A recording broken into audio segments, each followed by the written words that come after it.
Judy was boring. Hello. Then Judy discovered ChumbaCasino.com. It's my little escape. Now Judy's the life of the party. Oh, baby, mama's bringing home the bacon. Whoa, take it easy, Judy. The Chumba life is for everybody. So go to ChumbaCasino.com and play over 100 casino-style games. Join today and play for free for your chance to redeem some serious prizes. ChumbaCasino.com. No purchase necessary. Void where prohibited by law. 18 plus terms and conditions apply. See website for details. This restaurant is the hottest ticket in town. An incredible 12-course meal made from fresh, locally sourced ingredients. And now for your 9th and final course. Did they forget the last 3? When you don't get what you pay for, it can make you feel a little forgotten. A recent lab study found that most of the top CBD brands contain as little as 60% of what their labels claim. But with Next Evo Naturals, you get 100% of what you pay for. I brought the drinks, ladies. Grabbed us a case of everyone's favorite hard seltzer. Let's celebrate. Hey, wait a minute. It looks like they came half empty. Maybe they forgot to fill them up all the way? You'd never put up with getting 60% of what you pay for. Why should your CBD be any different? Upgrade your CBD to 100% with Next Evo. Go to nextevo.com/upgrade20 to shop fast-absorbing gummies, capsules, creams, and more. That's nextevo.com/upgrade20. Hello and welcome. It is Eric Erickson here, the final hour of the day, all 3 hours. Hello, Orlando. How are you guys on WDBO? Did you know you can hear me every Tuesday on WDBO about 8:35, where we get deep into the headlines of the day? Because I'm not just your talk show host. I also do news analysis. I can be fair and even-handed. All right. I want to, out of the box, before I pivot to anything else, want to take a phone call about something that is happening here in Georgia that I am hearing a ton about. Amanda, welcome to the show. How are you? Good. How are you, Eric? I'm great. What's going on? Okay, thank you for taking my call. Sure. So I might be an oddity here in suburban Atlanta. Yeah. I'm a white, college-educated female, and I am just shocked at the amount of ads Warnock and Abrams are running against Kemp and Herschel Walker. Mm-hmm. And I did not go to UGA. I went to Tech, actually. But I'm still going to support Walker. I've always been a Republican, lifelong Republican. And I feel like he has a lot of promise and good points on the ads he runs.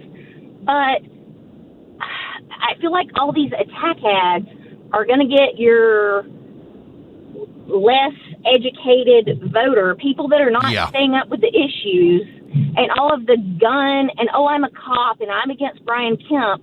I feel like this is playing into the Democrats' hands, and I know Biden is such a train wreck, and they're going to try to hope that some of this horribleness of Biden is going to spill over into these down ballot races. But I'm really upset for our state. Yeah, okay. Bottom line. So here's what you got to understand.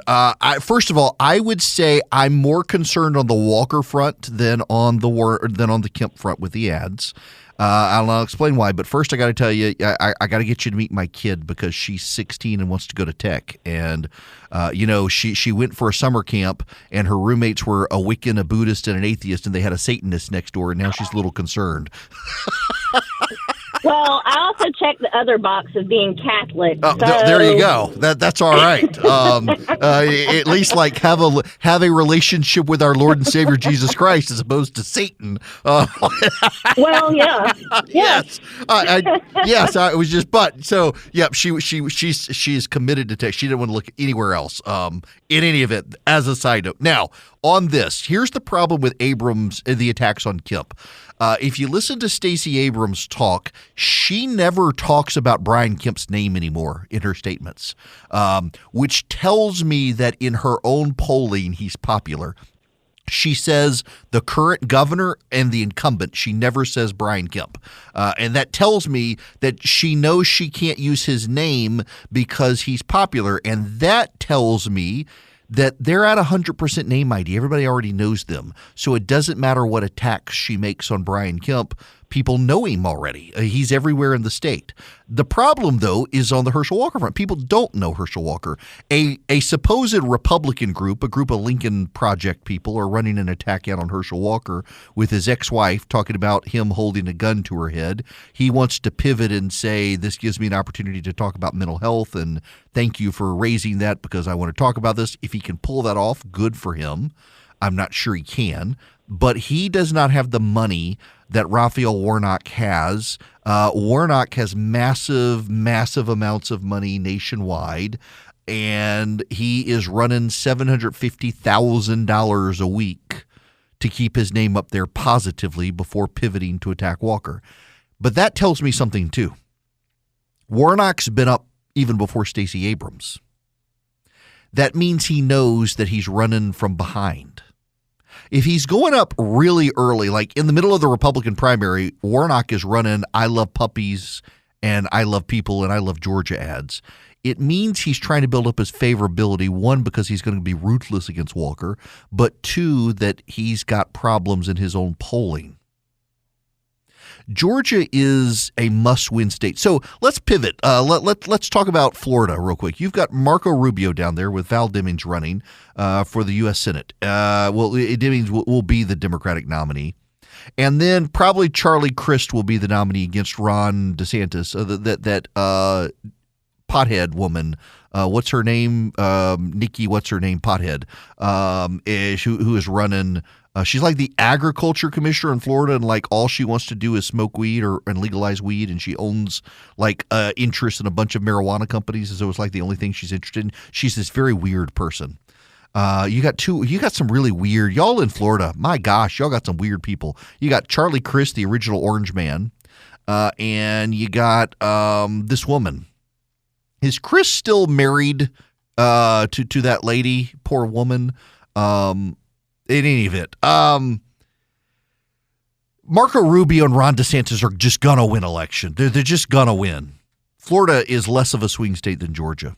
In Georgia, however, Kemp is more likely than not going to win because he's got 95 to 99% name ID. He's running 5 points ahead at a time Republicans tend to run behind Democrats in polling.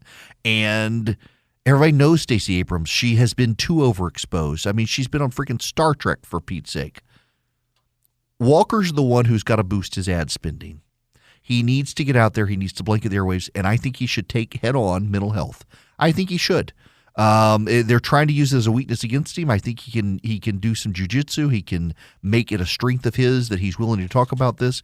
He can talk about the suicide rate of farmers. There's a big story out nationally today about the mental health struggles of farmers in South Georgia. Herschel Walker can totally connect on that story. And he can own it, and he can make it a big issue, a non-sexy issue that he owns, he controls, he runs with, and he wins. Something Warnock can't do. Maybe they will. And that gets me to the pivot of where I wanted to go. Stacey Abrams right now is overexposed. She's been on Star Trek. She's been all over TV. The national media loves her. I mean, she in Star Trek. It's. I mean, they all love her. It's a big thing. And there's a level of overexposure for the Democrats right now too. It's not just Abrams. Because the Democrats and the media, again, have this symbiotic relationship. And when they have the symbiotic relationship, they do everything they can to promote these Democratic candidates. I mean, it's one reason. Let's spend a moment. I've talked about Florida. I've talked about Georgia. Let's go to the other supposed swing state of Ohio. Hi, WDBO. Interestingly enough, so I have this live stream.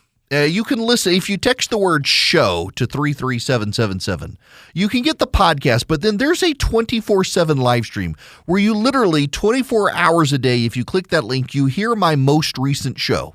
Every day at 3 p.m., it resets to the current show that I've just concluded, and it goes through. And interestingly enough, I have a massive listener audience in Ohio. Like I'm on WHIO in Dayton, Ohio. And I have no idea why I have so many listeners in Cincinnati and Columbus, Ohio. And then there's somewhere else I'm pulling it up right now so I can see, because I was just kind of flabbergasted when I was looking at the data. Why do I have so many? Like, I get Dayton, but Columbus and Cincinnati and Cleveland is the other one. Cleveland, Sandusky, right there along Lake Erie. I couldn't understand why. Toledo is in my top 50. I don't have any affiliates there. I've got an affiliate in Dayton. I don't know what's going on as to why do I have so many people. Marion, Ohio is another. I don't get it. Akron, I know, is in there, but in any event. So let's talk about Ohio for just a moment. J.D. Vance is the Republican nominee in Ohio. J.D. Vance is running as a Trump Republican. J.D. Vance was a massive critic of Donald Trump in 2016. Before that, J.D. Vance was a Democrat. J.D. Vance was on CNN as some sort of analyst or pundit as a Democrat who talked about the white working class. Like so many people who are from the white working class, J.D. Vance shifted to the right, in large part decided that Donald Trump wasn't so bad after all. There are a lot of people, and I am friends with many, who believe J.D. Vance is doing a deeply cynical ploy. They believe that J.D. Vance isn't authentic in what he says. Here's the thing. What they don't seem to appreciate or realize is it is really possible that someone can rise from the working class, become very wealthy, and still be connected to the working class. I grew up in Dubai, y'all. I had a very out of the ordinary experience growing up. I have still been to more countries than states. But I moved home to rural Louisiana.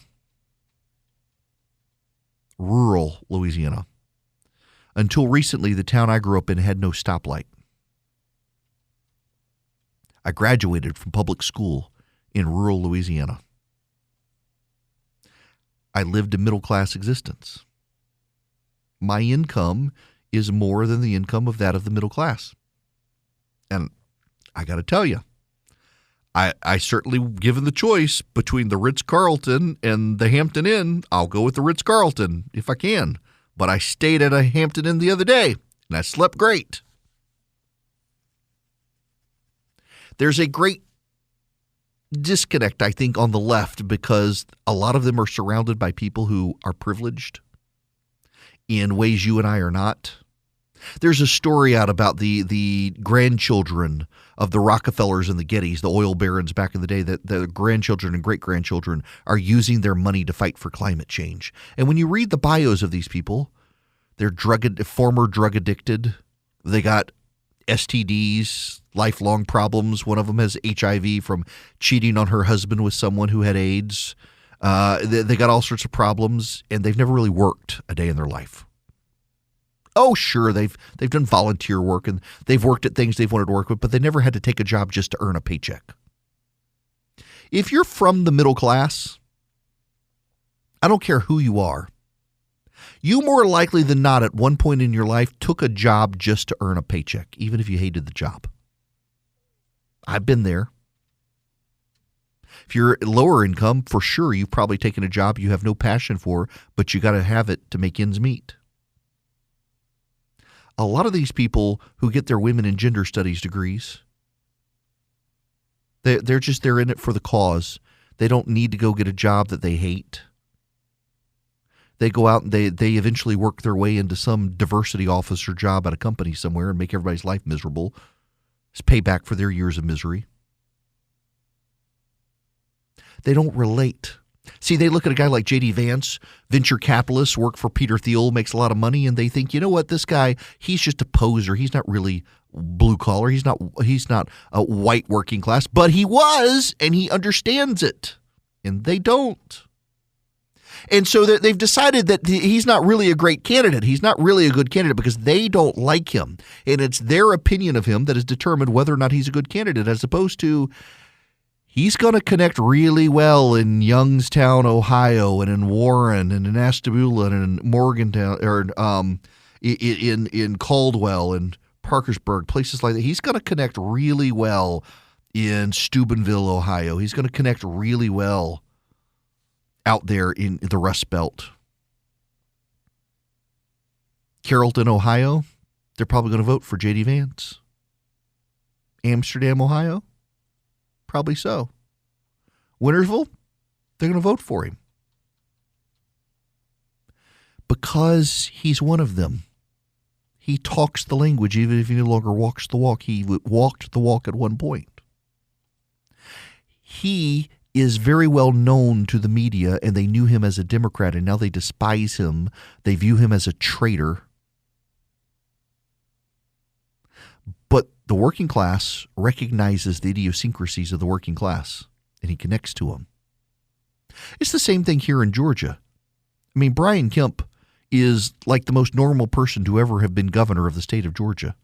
I've been with the man at fancy restaurants. He'd rather have a Bud Light than anything fancy. People connect to people like that. He's authentic. Meanwhile, Stacey Abrams is hanging out with the snobs and being on Star Trek, and she is disconnected from the people. There's a criticism of the left that you see here sometimes, and of the right. The right likes humans and hates humanity. The left likes humanity and hates humans. And the problem for the left is it's the humans who wind up voting, and the right may not like humanity, but certainly likes the humans more than the left. This hour of the program is brought to you by First Liberty Building and Loan. Wherever you are nationwide, they themselves can help your business grow. They make their own lending decisions. They have been since the 1990s. If you're buying a building, building a building, buying a franchise, so much more, reach out to First Liberty, firstlibertyga.com. $750,000 deals and higher, though. No small deals. You want to be a big deal? You got a big deal? Reach out. firstlibertyga.com. firstlibertyga.com. I want to go to Bob's call. Bob, welcome to the show. How are you? Hi, Eric. How are you? Great. What's going on? Well, Eric, first of all, I just want to let you know I'm a subscriber to your newsletter. Oh, well, really thank you. Appreciate that. Yeah, and it's a wonderful read. I love your multidimensional approach to politics and religion. I always find it interesting, and really look forward to your show every day. Thank you. Full disclosure, my wife worked in politics for 12 years in the RNCC. She was actually Mary Matlin's friend and coworker for many years. Oh, fantastic. A number of the Republicans out there. I took her away from all that in D.C. when I was in the Army, and married and now live in Kennesaw, Georgia, which is great. You rescued her. And, yeah, I know. Well, interestingly, when I was in the military, my roommate for 3 years was Tim Michaels, the gentleman that just won the primary in Wisconsin. Yeah. And then when I left that duty assignment, I ended up with him again for another 3 years. We weren't roommates the second time around. But to your point about just being, Tim Michaels was a very wealthy individual. I never knew he had a nickel when he was in the Army, and his mom and dad started a multi-million-dollar business, of which he still works in with his two brothers and manages that business. It's one of the largest construction companies in the United States, if not the world, and it's privately held, and they just do a fantastic job. And I know Tim works really, really hard at what he does. He's never taken his livelihood or his family money for granted, and he's always done good works by that. And so what you said about guys in the middle class and working just resonated with me, and it actually reminded me of Taylor. And you know, Bob, so here's the thing about him as well, is because Trump endorsed him, he's perceived as being this terrible candidate, like J.D. Vance in Ohio. And actually, he's a really strong candidate who has not wrapped himself in the stop the steal stolen election stuff. He just wasn't the candidate the establishment Republicans wanted. Scott Walker and Mike Pence endorsed his opponent. She lost. He came out as a more aggressive candidate, willing to fight the left, and he won. And it seems to me that Republicans don't necessarily need a candidate candidate who believes the election was stolen in 2020, but they need a candidate who's actually going to be willing to stand up for the middle class and actually fight for them. That's what's going on here. Bob, I got to let you go there because I only got about 15 seconds left, but thank you very much for calling in. And this is the perfect point here. You know, you can become a very wealthy person and still maintain your roots in the middle class. I know some of those people like that who grew up dirt poor, and unlike me, they still would rather stay at the Holiday Inn Express than in the super nice hotels that I've come to appreciate. And it's not gimmicky. It's just who they are. It would help if I turned my microphone on, wouldn't it? I'm a professional. Some days you people would never know it. So here's the weird one. I was talking about this stuff. It's like, I should go in and see. And it's very weird. Do you know where the 19th largest online audience for my show is? Petoskey, Michigan, and Traverse City, Michigan. I had no idea. It's kind of why I'm going to have to call a local radio station there and say you should put me on. Nonetheless, I digress. I want to talk about the data because the data is inescapable. I made Charlie get all this audio for me, and this is where I have to play it so he feels like he earned his keep. I want to play for you 3 pieces of audio. The first is from Bloomberg News. Food prices soaring, climbing 10.9% from a year earlier. Biggest increase since 1979. Essentials like cereal, like dairy products, certain ones of them, posting record year-over-year rises. That's from Bloomberg. Now, this is Larry Summers, the left-wing economist who warned Biden he was going to spark inflation. I still think we have a very serious inflation problem in this country. I don't think that inflation problem is going to go away of its own volition. And so I think we're likely to have some quite turbulent times ahead. Turbulent times ahead. Last one here. This is from MSNBC. And so let's take a look at how this applies to back to school, because this is a huge industry when we talk about the goods and services that are needed in back to school, right? $37 billion this year is what is expected that shoppers will spend on back to school shopping. That's an average of more than $850 per household. Now, JLL, which is a commercial real estate group, looks at the spending habits. First, take a look at if you are from a family that is unaffected by inflation. You are going to spend on average 32% more this year on school supplies. If you're from a family that is significantly affected, you will spend 15% less. What is all the more tragic about this, Lindsay, is when you talk to families, whether it's polling or whether it's just anecdotal on the street evidence, they prioritize schooling and education. So it is a shame that some families will just this year, because of inflation, because of where the economy is, not be able to spend as much on school supplies. Surprise! They favor schooling and education. Really, you can't make this stuff up. Schooling and education is one of the things they're concerned about. Hello, of course. And what's happening right now, their kids are going back to school. You know, the mid-Atlantic states in New England, they're on vacation right now. They're at the beach. They head back to school after Labor Day. And they're going to experience the pain as well. I've mentioned, I'm going to say it again, this is my broken record time, but it's really important that you grok this. Now, what is it? Grokking. Boy, that's the nerdiest thing I'll ever say on the... Man, I feel like I need to go give myself a wedgie and a swirly just for saying that on the radio. Goodness gracious. I got to go stick my head in the toilet and flush real quick, folks. Wow, that is the nerd. What does grokking mean? It's one of those terms that internet nerds use to grok. To intuitively, deeply understand something, you grok this. You don't just understand it, you grok it. I have just, embarrassed myself with nerdery on the radio. I apologize. But I want you to deeply, intuitively understand this. The Democrats have seen a shift.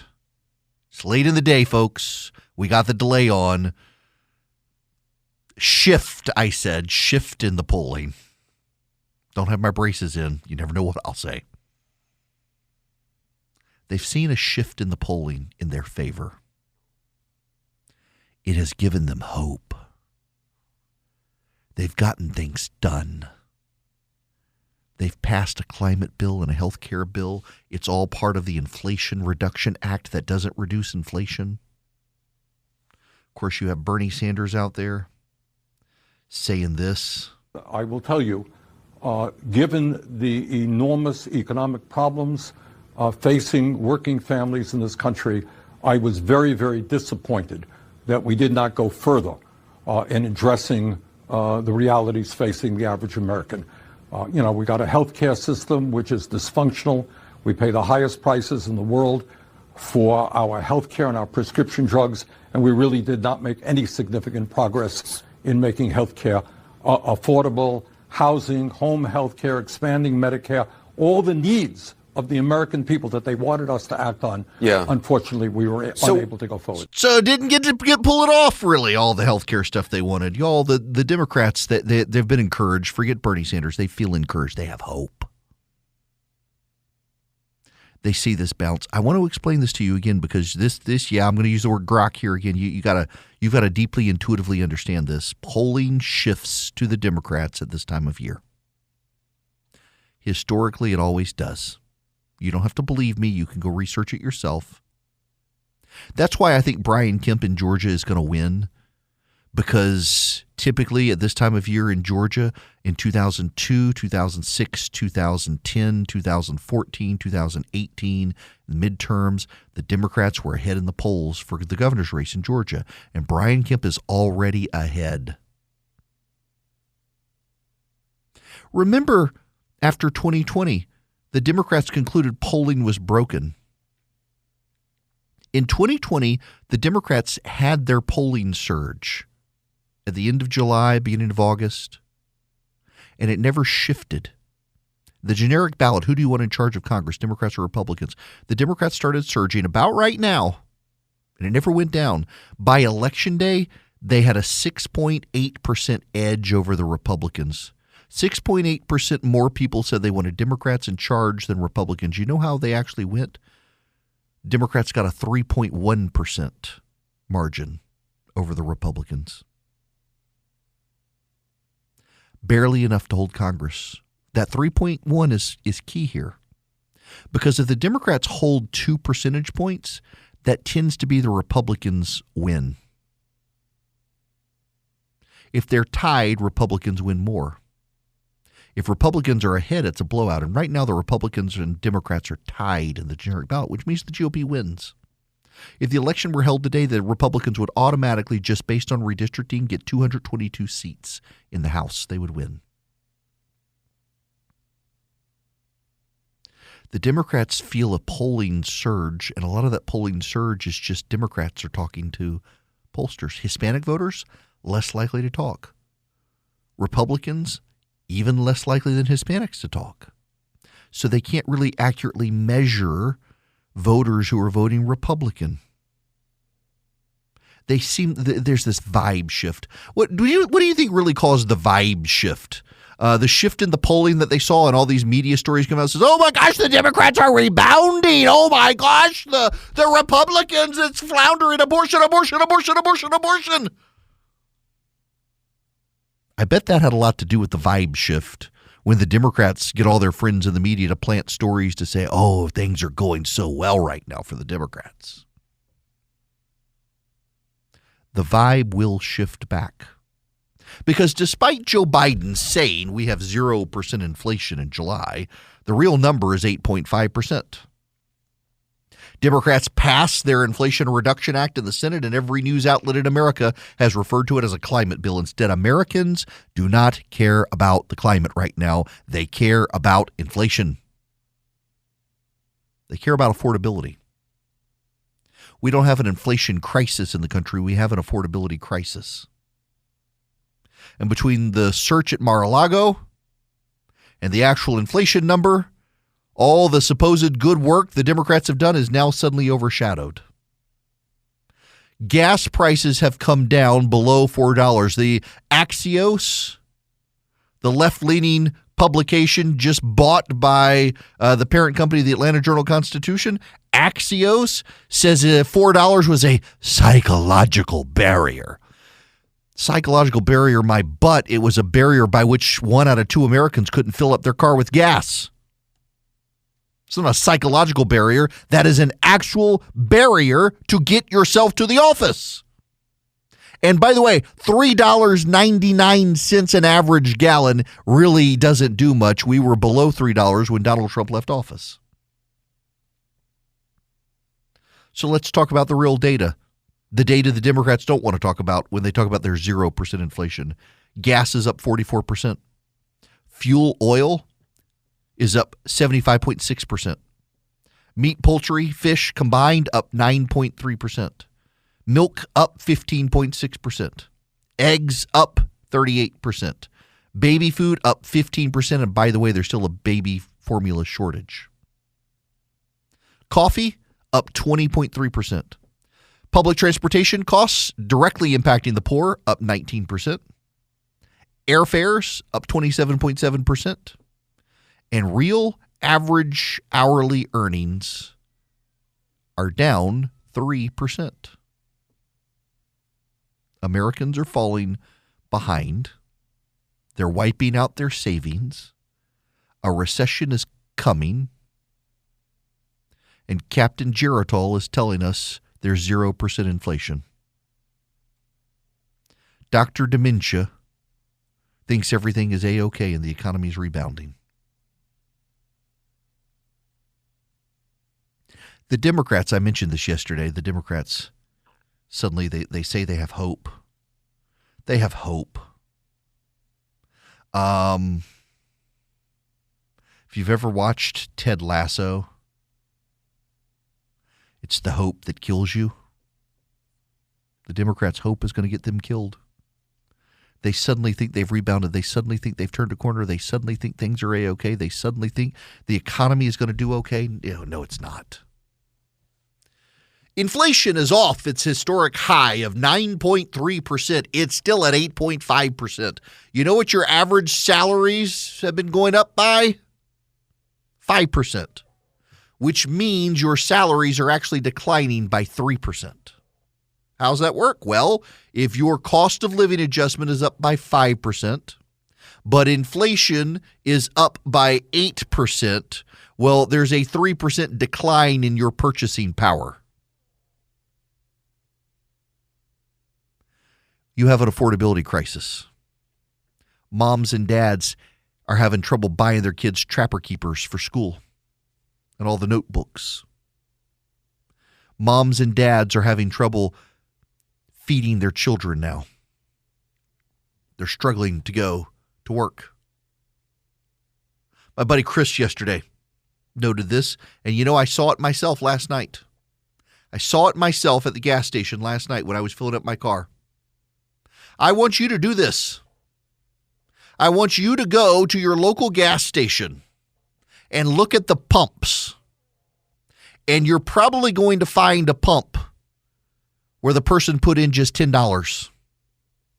You might find $5. Maybe you'll find $20. Those round numbers, those aren't people filling up their tank. Those are people with a $10 bill in their pocket saying, I just need $10 of gas to get home. Go look when you get gas. Go look when you get gas. Go where there's cheap gas and look. And you'll find the gas pumps registering at 10, 15, 5, 20 round numbers. Because people are taking the cash that they have in their wallet and they're using it just to get home or just to get to the office. There are no joyrides. There are no full tanks. And there were before Joe Biden and the Democrats came to power. That's the problem. They're also got problems with you people switching to Patriot Mobile because it just compounds the amount of money that's being used to fight the Democrats. Patriot Mobile is a Christian conservative cell phone provider. You get a Christian conservative cell phone provider, they spend their money put it where their mouth is. They fund the conservative movement. You, too, can help fund the conservative movement with Patriot Mobile. You go to patriotmobile.com/Eric, patriotmobile.com/ERICK, and you get free activation. They give a portion of their profits to the conservative causes you care about, from life to the Second Amendment. patriotmobile.com/Eric. You can also call them 972-PATRIOT. Tell them I sent you. You get that free activation. Have 100% U.S.-based customer service. 972-PATRIOT or patriotmobile.com/Eric. Hello there. It is Eric Erickson here. The phone number is 877-973-7425. I got time to get to some phone calls. Let's go first to Bill. Welcome to the show, Bill. How are you? I am great, Eric. How you doing? Great. What's going on? I work for the almost recession-proof insurance industry, as you're aware, and we've got news article after news article that says things like this. The Atlantic storm season. Cooler water in the tropical Atlantic will help tamp down the season's ferocity, according to two updated forecasts. That legislation worked already. Yes, it sure did. Yes. Hasn't even passed the House yet, and it's already helping. Cooler temperatures in the Atlantic. So anyway, I'll see you next Thursday because of my CHOA donation. Oh, fantastic. Good. Well, I'm looking forward to it, Bill. Thanks for calling in on that. We're headed into peak hurricane season and haven't had any yet. They've predicted we would already have 3 named big hurricanes, and we haven't had any yet. Wendell, you're going to be the last caller. Welcome. Hey, I just wanted to call you about the pollsters, what they call and stuff. Well, I've been voting Republican since I could vote, and I'm 55 years old. Mm-hmm. I got a pollster call me a couple of weeks ago, and I told him I was going to switch and vote Democrat. And I'm not going to, but I'm just wondering how many other people out there like me. This is the problem for them. In all honesty, not to be flippant about this, but this is really the problem, that more and more Republicans have decided to game the polls. They don't trust the pollsters, and they're either not answering or they're doing what you're doing, Wendell, and that's why the polling has become unreliable. There is a trust gap in the nation. There is a fundamental trust gap. I spent this time talking that, one thing that they should do in Washington is they should just stop doing so much, give it back to the states. But another thing they need to do is they need to rebuild trust. It takes a very long time to rebuild trust, and it very quickly goes away from you. Remember, the FBI is the organization that said that the terror shooting at Fort Hood was just workplace violence. The FBI was the organization that saw James Hodgkinson attempt the mass assassination of Republican members of Congress and said it was a suicide by cop incident. There's a profound distrust of that organization, just like there is with the CDC, that can't bring itself to talk to people about monkeypox honestly. Or look at the FDA and some of its research lately. Have you seen the story on Alzheimer's? This one's terrible. That a lot of the current medical research for Alzheimer's was based on a fraudulent study that slipped by, that got funded, and federal grants were enacted and given to pursue the research, and it was all based on fraud. This is problematic, deeply, deeply, deeply problematic. And there's a fundamental lack of trust in Washington. And honestly, it comes back to my firm belief that if Washington did less, things would do far better. Things would go far better. Washington just does way too much. And it's genuinely, strikingly a problem because we need a functioning government at the federal level. We actually do, but not for all the stuff it's doing, for the stuff it doesn't want to do. I mean, it can't deliver the mail on time. It's supposed to do that. It's gone woke in our defense. I mean, this isn't good. And we've got China circling and looking. The Chinese are not having diversity programs in the military and drag queen story hour. They're not. They're learning how to kill Americans. We need to stop being distracted by the unserious. Judy was boring. Hello. Then Judy discovered ChumbaCasino.com. It's my little escape. Now Judy's the life of the party. Oh, baby, mama's bringing home the bacon. Whoa, take it easy, Judy. The Chumba life is for everybody. So go to ChumbaCasino.com and play over 100 casino-style games. Join today and play for free for your chance to redeem some serious prizes. ChumbaCasino.com. No purchase necessary. Void where prohibited by law. 18 plus terms and conditions apply. See website for details.